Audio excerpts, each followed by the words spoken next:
What started out as a very contentious fight over an election would escalate into the killing of Judge Burnett over the upcoming trial of Jason Little for killing his wife to marry another woman. We will also talk about the battle for Jackson, Kentucky that took place over weeks in November and December of 1897, and the story of Kurt Jett Sr. and his son Hiram Jett trying to shoot Jeremiah Weldon Bad Jerry Little 27 times in the streets of Jackson, Kentucky. Come along with us as we talk about the Jett-Little Feud. All aboard the Kentucky-Tennessee Living Time Machine. Please fasten your seatbelts and keep your arms and legs inside of the vehicle at all times. But to get going, we need your help. We still need to fire up the time machine to transport us. Please help us by clicking on the like, subscribe, and bell notification buttons down below. Not only does this fire up the time machine, but it convinces YouTube that we need a bigger time machine to reach more people who love history as much as you do. Now, back to our story. What some historians say. First, we will look at the historians and what they are writing about this particular feud. In the book, Kentucky's Famous Feuds and Tragedies, quote, the Jett-Little Feud next stained the history of Breathitt County. It was brought to a close about 15 years ago, and after the principal participants therein had all been killed off. As bad as conditions had been prior to 1878, they grew decidedly worse in that year, when Judge William Randall, the presiding judge of the criminal court of the district, was compelled to desert the bench in the midst of a court session to seek safety in the flight. The county was in a state of revolution brought about by the assassination of Judge John Burnett, then county judge. This crime was laid at the door of the Gambles and Littles. The uprising of the factions was precipitated by Judge Randall's declaration that his court would see to it that the criminals were punished. Judge Randall never returned to Breathitt County during his term of office, unquote.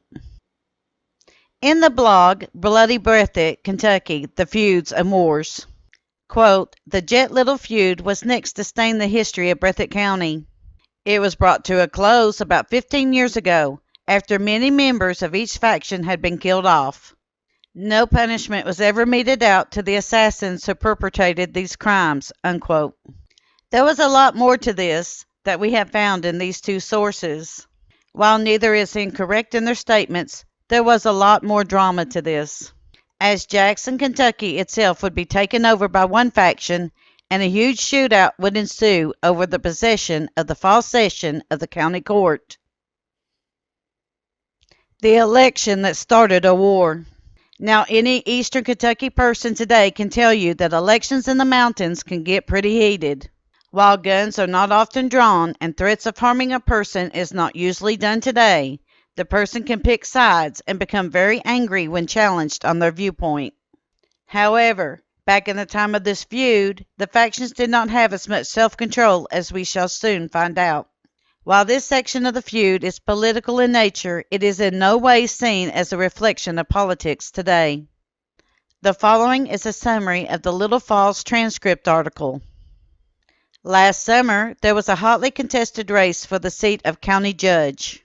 3 men were in the race, ex-judge Edward Strong and ex-judge Butler for the Democratic ticket, and J.M. Burnett for the Republican ticket, who was an attorney at law in Jackson. The Littles, Aikmans, Gambrels, and Allens all favored Edward Strong as their candidate. Bill Strong, Daniel, and William Freeman and other persons favored Burnett as their candidate. Burnett won by 8 votes. The Littles claimed that Burnett had not won the election legally and should not be seated. They also swore that they would kill him over the matter. Burnett did not fear these threats and swore that he would hold the court at the regular time. When the time came for the court to be held, Burnett summoned a number of resolute men and opened the court session. A few months before this, Jason Little of the Little faction had gotten drunk and shot his wife so that he could marry another woman. He was sent to Richmond jail for safekeeping, as the Little family had sworn to release him from jail in Breathitt County. Jason Little was to be tried in the fall term of the court. Judge Randall issued an order for a large guard to accompany Little back to the county for trial. Judge Burnett appeared in Jackson, opened the court for the fall session on Monday, November 25th at its usual hour. The taking of Jackson, Kentucky. The following is a summary of the Helena Weekly Herald's article as to what happened during those fateful days. The feud began because of a fight between William Strong and Jack Aikman.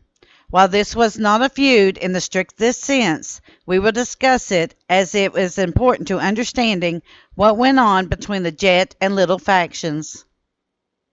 On November 30th, 1878, the Littles and Captain Strong would be on a collision course concerning the county court and its trial of Jason Little. The Strong party captured Jackson, Kentucky, and began drinking after they stockpiled a log cabin with guns and ammo. That afternoon, the Aikman party, which had 10 to 15 men, rode into town and attacked Strong's faction. A shootout ensued, and it is reported that 30 to 40 shots rang out in the town. Daniel and William Freeman of the Aikman faction were shot, one through the body and the other through the head, and were removed from the scene that evening and taken to their homes. William died of his injuries, but Daniel recovered. The Strong faction reported no injuries or fatalities. Side note: we understand that one newspaper has the Freeman brothers on one side of the feud, and the other newspaper has them listed on the other side. We tend to believe that the Freeman brothers stood with the Strong faction. This is because of the actions that this side takes after the Littles leave town. The Strong faction barricaded themselves into a little log cabin about 100 yards from the courthouse. The Strong faction had previously kept their arms in this cabin so that they were now well stocked with guns and ammo.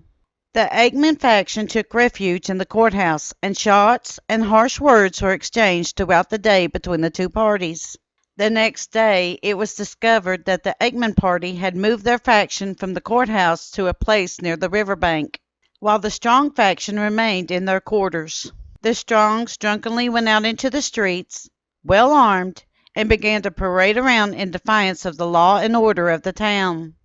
Whispers went around town that Jason Little, who was charged with the murder of his wife, would soon be released from the custody of the sheriff in Lexington, Kentucky. J.C.B. Allen, who was a justice of the peace and supported by the Littles and the Crawfords, who numbered about 40 persons, began appearing and loitering in the streets awaiting the arrival of Little.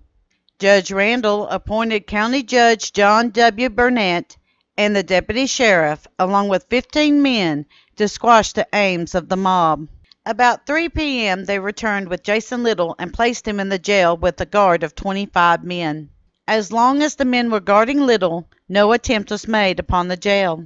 After a while, the guards began to disperse the crowds, and the Littles and Crawfords thought that it was a good time to attempt a jailbreak. They attacked Judge Burnett and threatened to take his life. The situation quickly escalated as threats and loud voices began to carry in the streets. Gunshots soon rang through the air toward the guards. This took them by surprise, and they quickly dispersed to seek shelter from the volley. Judge Burnett was shot through the heart and instantly killed by this action. The shots and threats rang out constantly over the entire evening. Aikman and his men were back at the courthouse yard and sought shelter behind the clerk's office and the courtroom. The guards retreated up the street to where the Strong faction was located.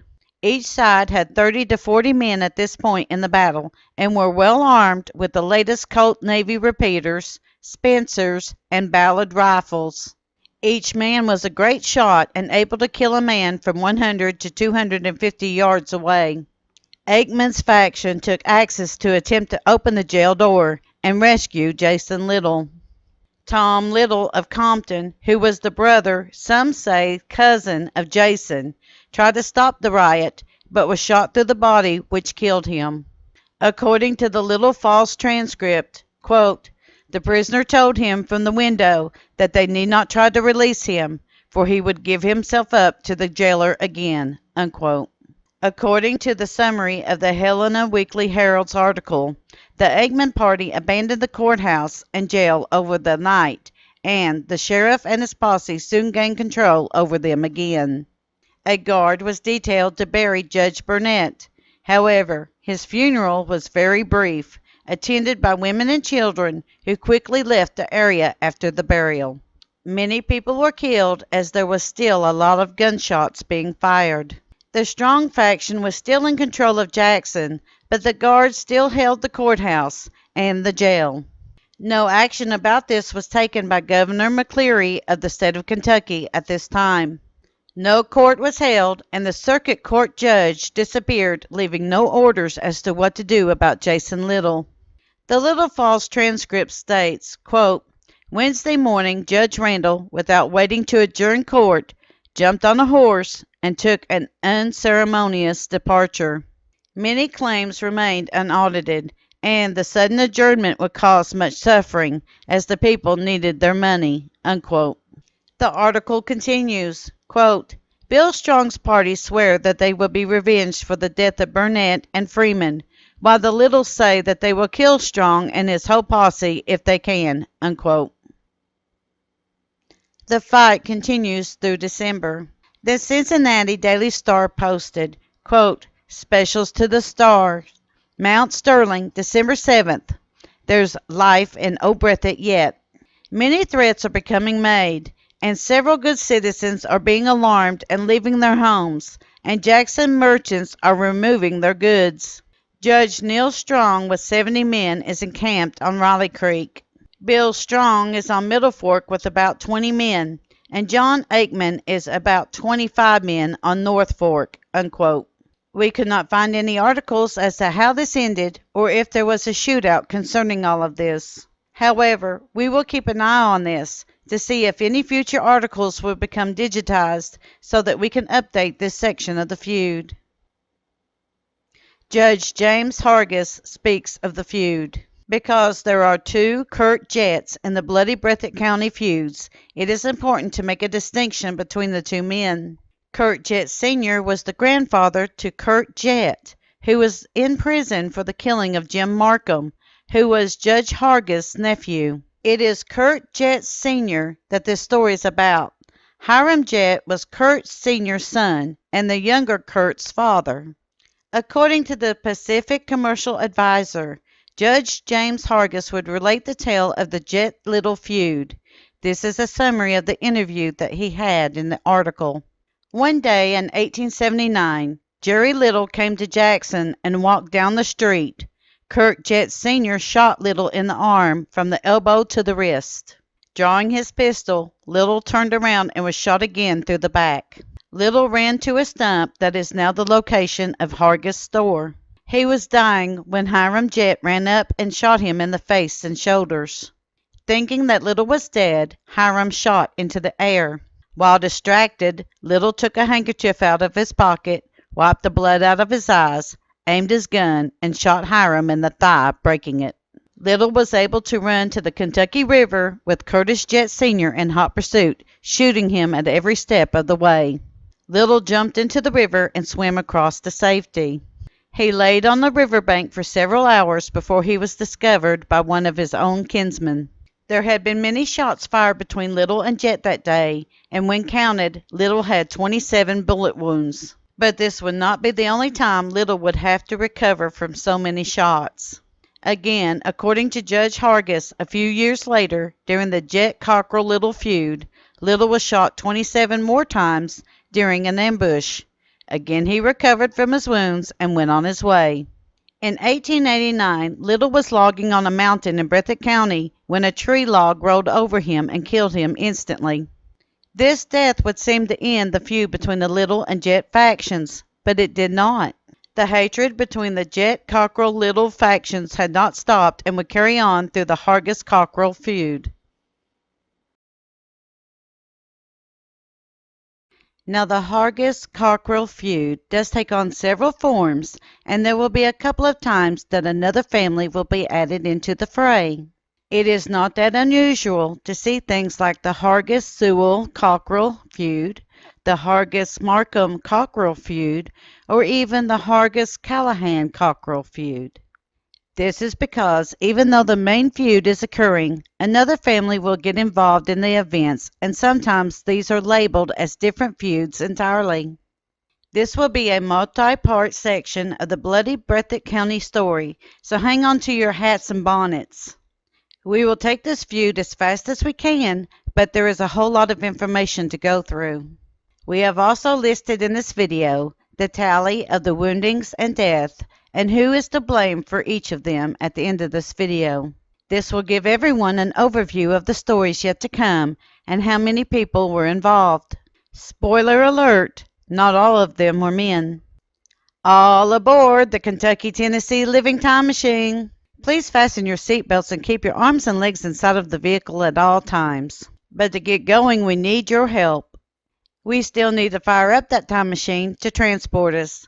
Please help us by clicking on the like, subscribe, and bell notification buttons down below. Not only does this fire up the time machine, but it convinces YouTube that we need a bigger time machine to reach more people who love history as much as you do. Now, back to our story. Marriage. The whole conflict began strangely enough with a wedding. William R. Sewell was born in Lee County, Virginia, but is listed also as being of Jackson, Kentucky, who married Virginia Britton of Virginia in 1852. The Find a Grave website and many other genealogy pages also has her name listed as Eveline M. Britton. There are 2 sons and 2 daughters born of this marriage: Thomas J., sometimes listed as Thomas L., William C., Sarah Jane, and Joanna Annie.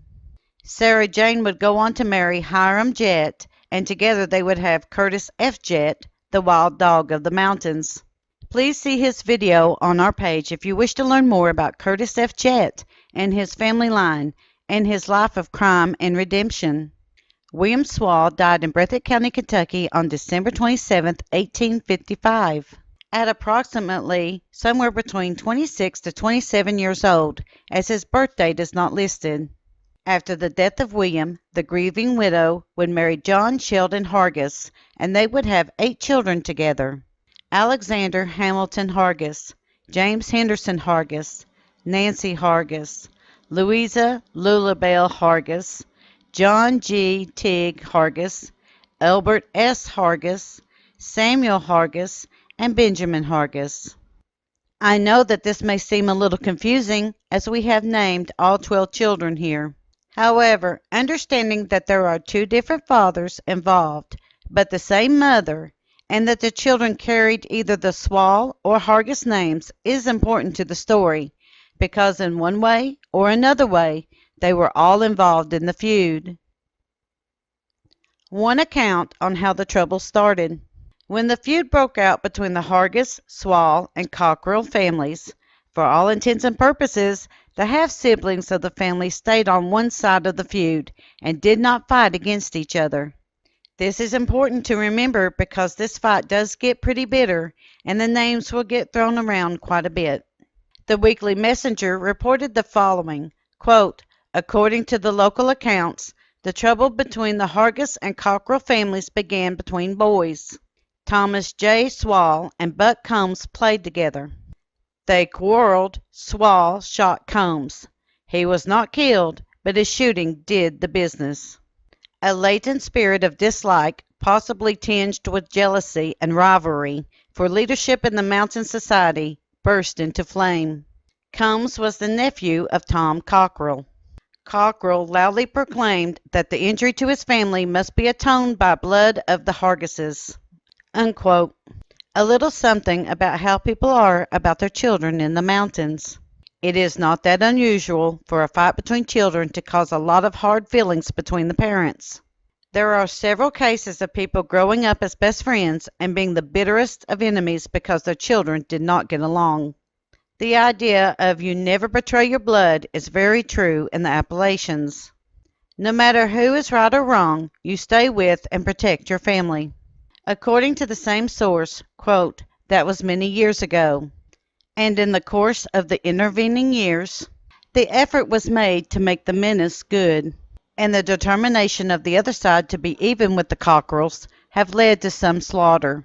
The score shows greater activity by the Hargises, but the Cockrell shooting has been more accurate and fatal." Unquote. So, even though there was a lot of tries to make peace between the two families, one side was determined to end it by violence. This was not a constant fighting. There were many times that peace did hang over the mountains. But sure enough, one side would shoot a person from the other side, and the temporary peace of Breathitt County would be broken again. The shooting of Judge Cardwell, Jerry South, Fillmore Brown, and the death of Thomas Dunbar. Thomas Swall was intent on doing his duty to the mountaineer justice spirit and settling a score with Judge Cardwell. We are not given the reasons behind Thomas Swall's motives, only what happened and how the community reacted that led to the death of Thomas Dunbar. According to the Semi-Weekly Messenger, quote, when Thomas Swall, intent upon discharging a duty that Hill etiquette transferred to him, shot Judge Cardwell in the back. Something like a public spirit asserted itself, and he fled to Madison County, further west, but not far away. On Muddy Creek, he encountered Thomas Dunbar, a kinsman of the Cockrills, and killed him. For this attempt to maintain the vendetta, he was arrested, and his trial resulted in a sentence to imprisonment for life. He served 12 years and then was released by the governor. Unquote. Judge Cardwell was shot in the back but was not killed. He did survive his injuries. It is fairly reasonable to infer that Thomas Dunbar was either trying to take Swall in for the crime or had intentions to kill him. Either way, Swall did not agree with this and shot and killed him. The trial did not go over very well with Thomas's brother, William Swall. According to the same source, quote, his conviction and imprisonment did not deter his brother, William Swall, from lengthening the family record of crime. Jerry South and Fillmore Brown had been witnesses for the murder of Dunbar. William Swall shot, but did not kill both of these men. He was not even tried for the crimes. Unquote. It is not clear as to the reason why William Swall was not tried for these crimes. Was it because both of these men refused to press charges for their woundings? Or could it have been because the Hargis family helped to bury the case? Either way, William never faced any trouble over doing these acts of violence. The unwritten law of the feuds broken. The unwritten law of the mountains is that feuds only remain among the grown men. In no way are women and children to be considered part of the feud and shot for it. This was soothing for the women in the area, as they never had to worry about anyone trying to ambush them from the mountainsides. However, this would soon change as the feud becomes even more bloody. According to the same source, this is what happened. Quote, Elbert Hargis shot and killed Henry Barnett, whose offense seems to have been that he had been known as an adherent, for sympathetic reasons, to the Cockrill family and its resentments. Sally Hayes was an eyewitness to the shooting. Not long after, she was shot and killed by John G. Hargis. Unquote. Now, before we get into the response to this action, let's take a moment here.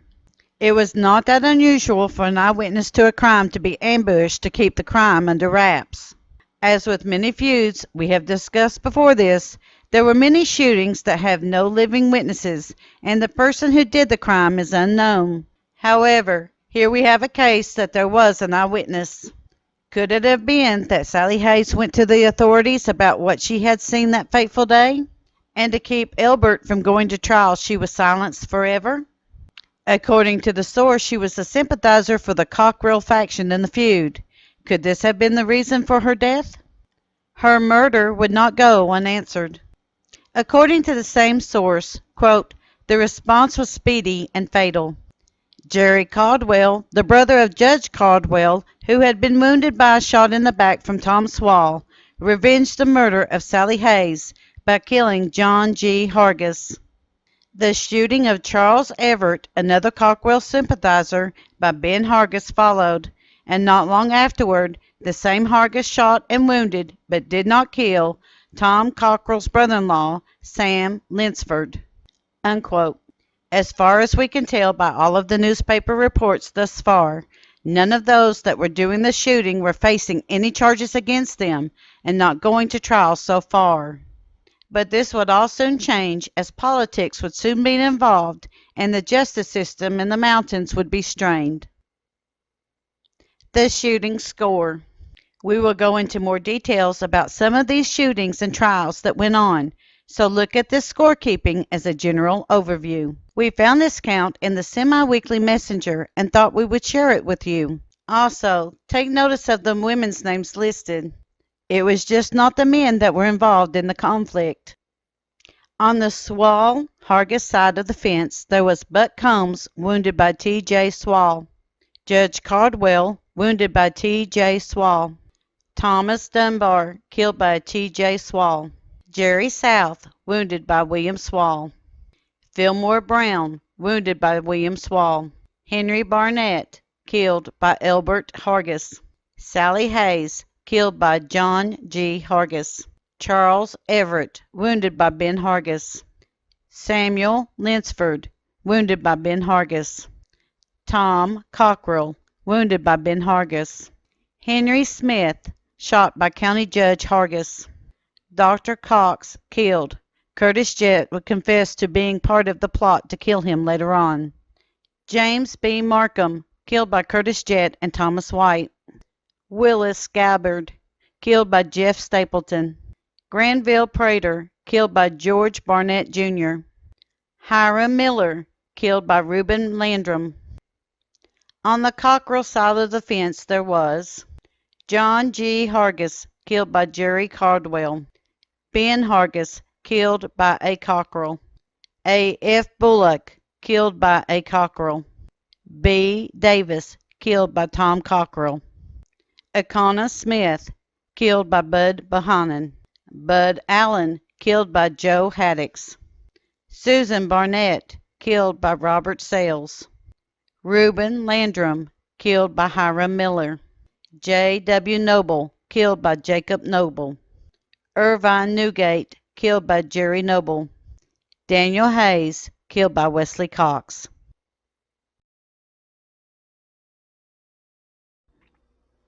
Sometimes the retelling of a feud reads like a dime store novel from the early 1900s.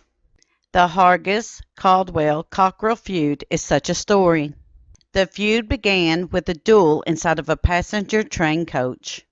Later, there would be a contested election and the deaths of several more people. We had divided the story of this feud in order to include each family that was involved. All aboard the Kentucky-Tennessee Living Time Machine. Please fasten your seatbelts and keep your arms and legs inside of the vehicle at all times. But to get going, we need your help. We still need to fire up that time machine to transport us. Please help us by clicking on the like, subscribe, and bell notification buttons down below.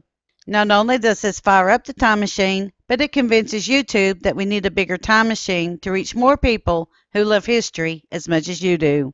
Now, back to our story.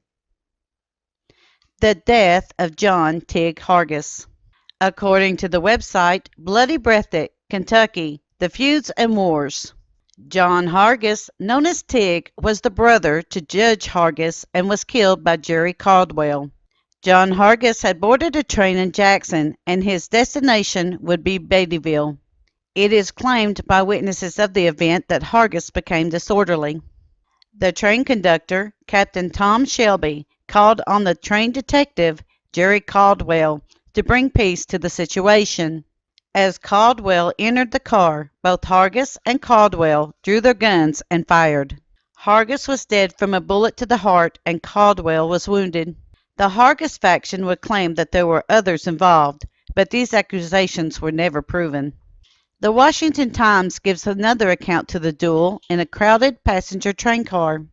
Quote, Caldwell was the train detective, while Hargis adopted the role of a disorderly passenger until the conductor called in Caldwell. At once, both mounted men went for revolvers, and Hargis was shot to death after wounding his opponent 3 times. Jerry Caldwell was sentenced for 2 years in the penitentiary, but never served any part of his sentence, as he was pardoned by Governor Bradley. Unquote. There is a saying in the mountains that goes, "You get what you came for." Now this may seem like a harsh saying, but it is a stark reminder that if you pick a fight, You might not always be on the winning side of things. And it seems that for Hargis, that might have been the case. Another thing to consider is that he killed Sally Hayes for being a sympathizer for the opposing faction and for being an eyewitness to a murder. For more on the death of Sally Hayes, please see Part 1, Bloody Breathitt County, the Hargis-Sewell-Cockrill Feud. The death of William Swall. In our tally, we have an unlisted death, that is, of William Swall, half-brother to John Hargis. He is said to have died shortly after his half-brother. We found this quite by accident while reading through our sources, and this is what we could find out about his death. According to William Swall's Find a Grave website, quote, on September 14, 1887, Willie was shot in the back, known as being ambushed, while he was making molasses out in the yard on his farm along Frozen Creek. He then fell into a big vat of boiling hot molasses. Some people were able to pull him out, but he soon died. He had earlier shot and wounded, some sources says, that he killed Jerry South, so perhaps this was for revenge? Unquote. According to the same source, Robert Frazier and another man were charged with the murder of Swall. However, they were acquitted. No one else was ever charged for the crime, and we tend to wonder if this is the reason why he was not listed in the tally that was given to us by the semi-weekly messenger. The contested election. There was a voter tilt in Breathitt County at that time. It seemed that the Hargis faction had more people willing to vote Democrat in the county. This would make the Republicans feel that they did not have fair representation in the area. This all came to a head during the Breathitt County election of 1902. James "Jim" Cockrell was the town marshal. There was an election for the seats of county judge and sheriff of Breathitt County. The St. Louis Republic gives us a statement about it. Quote, during the spring election in 1902, the contest came up over the office of county judge and sheriff, and the feudists took sides. Jim and Tom Cockrell, nephews of Caldwell, were just reaching manhood, and Jim was elected town marshal. The Hargis faction, of course, did not like him because he was a Caldwell man, and when he arrested some of the Hargis boys, they threatened him. Unquote. The Vintia Daily Chieftain gives this report. Quote, James B. Marcum was a mountain Republican lawyer of excellent standing. He was engaged 3 years ago as an attorney in the contest against Hargis and Callahan, respectively Democratic judge and sheriff-elect, to oust them from their offices on the allegation of corrupt elections. Much bitterness was aroused and frequent open ruptures occurred. Unquote. As Paul Harvey once stated, here is the rest of the story. We did find a source that shed more light as to what went on between the three men. According to the website, Bloody Breathitt, Kentucky, the Feuds and Wars. There was far more to the election conflict. The site claims that James B. Marcum and O. H. Pollard were law partners. Marcum would be the attorney for the Hargis faction and Pollard would be the attorney for the Democrats. One day, the two men were taking depositions in Marcum's office, with Hargis and Callahan present. They were disagreeing on how to cross-examine a witness. What was said is not known, however. The two sides directly contradicted the other side. The argument got heated and almost became a fistfight with pistols drawn. Marcum ordered everyone out of his office. Warrants were issued by City Judge T.P. Caldwell, Jr. Marcum immediately pled guilty and paid a fine of $20. Hargis and Caldwell were well known to be enemies for 10 years at this point, and Hargis did not want to go before him with this case. So he went to Magistrate Edwards, who was a personal friend, for the trial. Edwards was not sure if he had jurisdiction in the case and did not try the case at that time. Because Hargis refused to appear before Judge Callahan over the warrants, Jim Cockrell, the town marshal, backed by his brother Tom, drew their pistols and forced the issue. According to the same source, there are two sides to the story. Marcum made the following statement to a correspondent. Quote, Tom Cockrell went to arrest Hargis and Hargis refused to surrender and attempted to pull his pistol. But Tom beat him to it and covered him. Callahan, who was standing near, covered Tom with his pistol, and in turn Jim Cockrell covered Callahan. Hargis and Callahan saw that the Cockrills had the drop on them and surrendered. I sent word to Cardwell that I did not want to prosecute Hargis, which was done, and the incident passed away without bloodshed." Unquote. The website also has Hargis' statement. Quote, "I was Callahan's prisoner and was to have been tried by Magistrate Edwards. The Cockrills and I were best of friends up until that time. I had made Tom town marshal. Suddenly, and without warning, both of them threw their pistols down on me, and I believe would have assassinated me had not Callahan interfered. Just then Marcum sent word to Cardwell that he was to blame for the entire difficulty and asked that the charges against me be dismissed. I was never able to explain who got the Cockrills to try to assassinate me." Unquote. So we have to question, who exactly was the town marshal? We have several sources that state that the town marshal was James and others that state that it was Thomas. Could it have been that the two brothers were so close that James was the marshal and Thomas was his chief deputy, acting in his name on several occasions, thus the confusion? Or could it have been the other way around? Either way, one brother was the marshal and the other backed him up in this conflict. Tom Cockrill and Ben Hargis. Tom Cockrill was considered to be the leader of the Cockrill faction of the feud. He had also drawn his pistol in a courtroom when he backed his brother to serve warrants on Hargis and Marcum. This did not bode well for him, as the Hargis faction meant to get rid of him, so a trap was laid. According to the St. Louis Republic, quote, Ben Hargis sent out and asked Tom Cockrill to come in and drink with him. Just what was said between them was never told, but they drew their revolvers and upon meeting, and Hargis was killed. Unquote. There are other reports about this fight. According to the Semi-Weekly Messenger, quote, Tom Cockrill was especially offensive to the Hargis party as a leader of the opposing faction, and it was desirable to get rid of him. Ben Hargis laid a plan to get Cockrill into a saloon and then kill him. Cockrill fell into the trap, but in the attempt at assassination, Ben Hargis was killed and Tom Cockrill was only wounded. Unquote. Tom Cockrill would receive 2 bullet wounds in the saloon. Ben Hargis was mortally wounded and died shortly after the gunfight at his home. His killer is listed as Tom Cockrill. Cockrill did not face any charges for this, as it was deemed as self-defense. The death of Henry Smith. The county judge at the time was James Hargis. Even though he was charged in his official duties to keep the peace in the county, he was not able to do so. According to the Semi-Weekly Messenger, quote, James Hargis was a county judge. His office was to maintain the peace, but the feud spirit inspired and infuriated him, and he shot and killed a man named Smith, who had become a member of the Cockrill family by marriage. Unquote. The man named Smith was Henry Smith.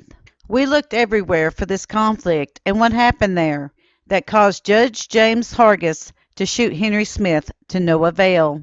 Hopefully, in the future, more articles and documents will become available and we can get a full story as to what happened there. In our next look at this feud, we will get into the Hargis-Jett-Cockrill Feud. In that section, we will cover the shooting of Dr. B.H. Cox, Town Marshal James Cockrill, and the shooting of Attorney James Marcum.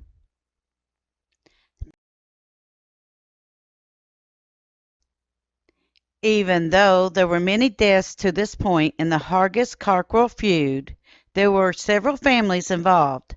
The feud really didn't hit the papers until the deaths of Cox, Cockrill, and Marcum. These 3 men were very prominent in the community in their own standing, and their deaths would be shocking to the citizens. In today's video, we will be looking at the deaths of these 3 men and how their deaths not only upset the community, but the cry for courtroom justice would now ring through the mountains. All aboard the Kentucky-Tennessee Living Time Machine. Please fasten your seatbelts and keep your arms and legs inside of the vehicle at all times. But to get going, we need your help. We still need to fire up that time machine to transport us.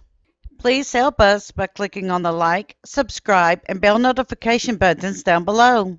Not only does this fire up the time machine, but it convinces YouTube that we need a bigger time machine to reach more people who love history as much as you do. Now, back to our story. Dr. B. H. Cox. While there is no actual person who was blamed on this crime, the death of Dr. Cox is laid at the feet of the Hargis faction. The article in the Semi-Weekly Messenger tells us that Dr. Cox was very vocal about his views about the contested election between Judge Hargis, Ed Callahan, and J.B. Marcum, and for this reason he was targeted. This event would take place just 2 months after the saloon shootout between Thomas Cockrell and Ben Hargis. Here is a summary of what the Washington Times has to say about the death of Dr. Cox. Not even 30 minutes before his death, Dr. Cox stood at the door of the steps to his office and told a friend that he felt that there were signs giving a bad omen of a killing that night. However, a call came for a doctor. Ignoring the signs around him, Dr. Cox grabbed his satchel and walked down the steps and onto the street without a thought. It is thought that his assassins were stationed at an outhouse near a store. After taking just 6 steps, a shot rang out in the Jackson, Kentucky air, and Doc fell dead on the street. There were a couple of reasons listed for his making the list of men to be killed. One was that he was married to a sister of Jerry Caldwell. Caldwell had killed John Tigg Harris in the shootout in the train passenger car on the way to Beattyville, Kentucky. Second, he was also guardian for the Cockrell boys. And Tom Cockrell had killed Ben Hargis in the saloon shootout. And third, he had went out on the streets at night, ignoring basic mountaineer caution. While his death would be unanswered in the court system, confessions would be made. His death completely shocked the community, as this was a very hard blow to lose such a popular doctor and citizen. James Cockrell. Because of the threats that Cockrell had received, and the shooting of his brother Thomas, and the death of Dr. Cox, James Cockrell left town for a short time. He had plans to stay away from the area when disaster struck. According to the St. Louis Republic, quote, Jim Cockrell, who had continued to serve as town marshal, left the town. Cockrell had decided to remain away and had gone back to arrange some business affairs, intending to leave town on that same day. He was on his way to the train in the afternoon and had stopped in front of the courthouse to speak to a friend when several shots rang out and he staggered back wounded. Trying to fire his pistol, a second volley killed him, and for half an hour no one would go near the body, unquote. On July 29, 1902, near the courthouse in Jackson, Kentucky, James Cockrell would be shot to death by Curtis F. Jett.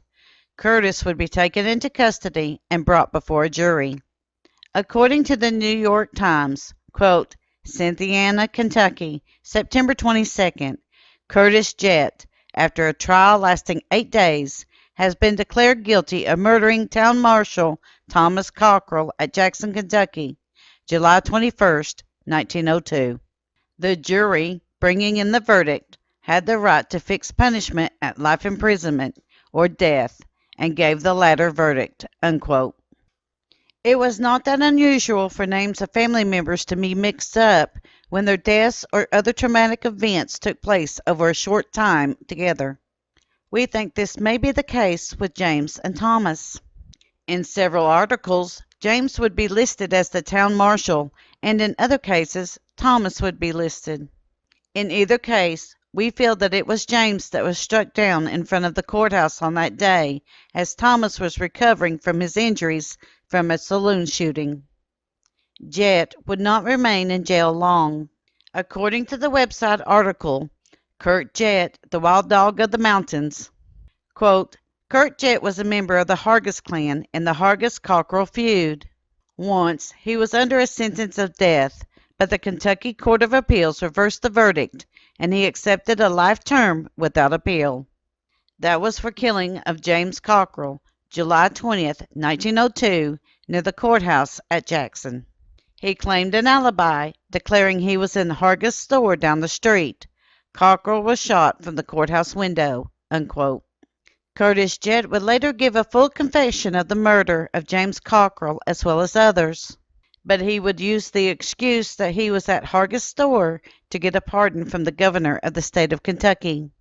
This caused much upset in the county, and the Republican Party of the time would use this as a rally cry against the governor in their next election. But for the time being, Jett would sit in jail while awaiting word for his release as told by the newspapers. According to the Evening Bulletin, quote, Governor Beckham has pardoned Curtis Jett just once, and then James Marcum, whom Jett afterwards assassinated, recommended the pardon. Unquote. This is our understanding of these events, and if we are mistaken, please comment down below. James Cockrell was slain. Curtis Jett faced charges and had the death penalty placed upon him. His sentence was commuted by the Court of Appeals. He was then released and pardoned by the governor of the state of Kentucky.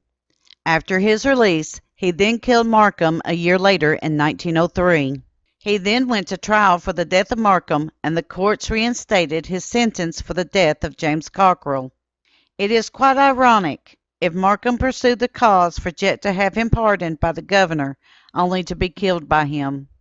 However, from what we can gather, from this point forward, Jett does serve his time under the charges of both murders.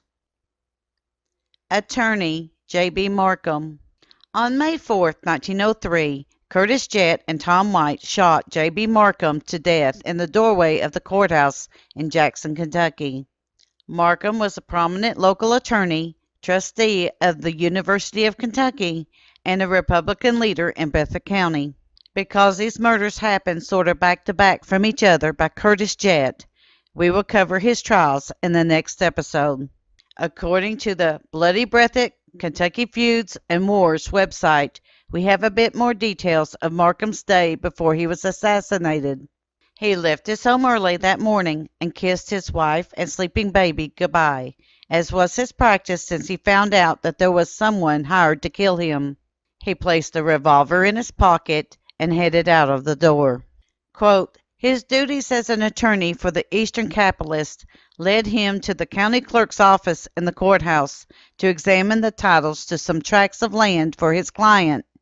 He had finished his work, or nearly finished it, when he walked into the corridor of the courthouse and stood in the doorway talking to his friend, Captain B.J. Ewan, a deputy sheriff.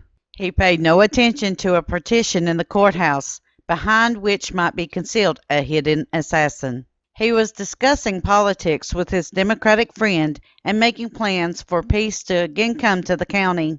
He had just remarked, quote, if Judge Little is nominated by the Democrats for county judge, the Republicans would not put out a candidate, and perhaps it will bring harmony into the county again. Unquote.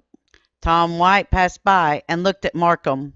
Marcum and Marcum's former client, Mose Feltner, had charged in affidavits that Tom White was a hired assassin, hired to kill Marcum. Marcum remarked as White passed by, quote, that is a dangerous man, Ewan. I'm afraid of him. Unquote. From behind the petition in the wall, a shot rang out, and Marcum staggered and fell to the ground, mortally wounded. Ewan stepped out of range of the gun going around the corner. The man who made the shot coolly walked up to Marcum and grasped the revolver with both hands and shot Marcum in the head, killing him. According to Mrs. Florence Patrick, the niece of Marcum, she wiped blood away from Marcum's eyes. He was then taken across the street to Dr. Cash's office, where he passed away after being there for 15 minutes. This shooting took place in front of a dozen men. Several were willing to say that they had a good look at the shooter, because after he shot Marcum the second time, he placed the revolver in his pocket, straightened his coat, walked around the corner, walked outside of the courthouse, and mingled in with the crowd. Other men who were present were not so willing to risk their lives in identifying the shooter, or could have possibly been the very people who hired the man in the first place. As we have been covering the Appalachian feuds and outlaws for most of this past year, we can understand why everyone felt that there was no true justice in the mountains. It seemed that as soon as everyone who was feuding went to court for the murder of someone, they would soon be released out of jail and would be back at it again shortly afterward. Some of these men would rack up over 50 or more kills to their name due to this revolving door policy. The burning of Ewan's Hotel, or Hotel Early. Witness intimidation was nothing new in the mountains. It was not that unusual for there to be threats made or even ambushes to kill off potential witnesses before a jury could be sat at court. Even after the person was found guilty, the witness was not safe from their faction's vengeance. We found the following story in the Pacific Commercial Advisor. The following events happened on June 14, 1903. There was an eyewitness to the shooting of J.B. Marcum, Captain Ewan. He would be the principal witness on the stand against Curtis Jett and Tom White. Before the trial began, a warning was sent out to Ewan that he should think twice before giving his testimony. Part of the warning included the burning down of his personal property, the Hotel Early. According to the source, quote, large numbers of both factions to the feud are in the city and they surrounded the burning building. A detachment of the 2nd Regiment of the Kentucky National Guard, which had been on duty ever since the murder, cleared the space around the burning building and prevented a pitched battle between the two factions. Other witnesses against the two men had been intimidated. Unquote. Will there be justice for the burning of the Hotel Early? Will Captain Ewan testify regardless of the threats? Will those that have been active in the feud ever face justice for their actions? We will leave this feud at this point in the story. Next week, we will pick up with the trials of Curtis Jett and Tom White, and how the witnesses were targets for both sides of the feud as the testimonies on the stand begins to heat up. Thank you. We at Kentucky Tennessee Living would like to thank you for watching our video series on the Appalachian feuds. Don't forget to hit that like button, as the more likes we receive, the more likely YouTube is to suggest our videos to other viewers. Also, to receive notice when we upload a new video, be sure to subscribe and click the bell notification. We thank you for continuing to support Kentucky Tennessee Living as we are discovering the mysteries in Appalachian history.